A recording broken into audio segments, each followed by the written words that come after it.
Well, Wendy, we've known about this bus driver's record since the incident. We wanted to confirm it was driver error and let sheriff's deputies do their investigation before revealing his history. Now that he's been charged with careless driving, here's what we found. The accident at this Odessa pond is not the first time Lenore Saintfiman has been charged with careless driving. The I-team discovered before he was recently hired in August, he had a careless driving charge from 2014. That charge was the result from a multi-car crash on I-275. This sketch in the police report shows he made a hard left turn for some reason and hit a car which hit another car.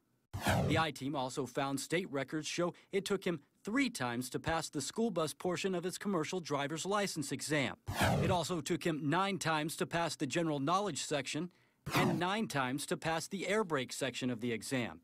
Chris Farkas is the chief operating officer for the Hillsborough County School District. Should this driver have been given keys to drive children? The reality is we have to have criteria on what we're willing to take, what our line in the sand is. He did not meet that line in the sand up until this point, so we have to have that formula. The formula is a point system based on a driver's record. Farkas claims he met state standards when he was hired.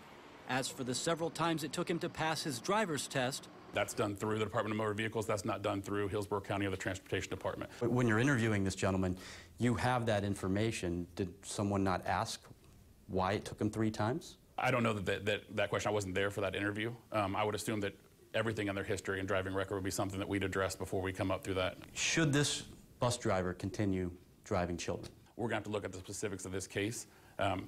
No, it's very hard for me to look you in the eyes and tell you that someone who drove a bus, if it was driver error as you're referencing, that I feel comfortable with him driving a bus again with the possibility of my child being on it.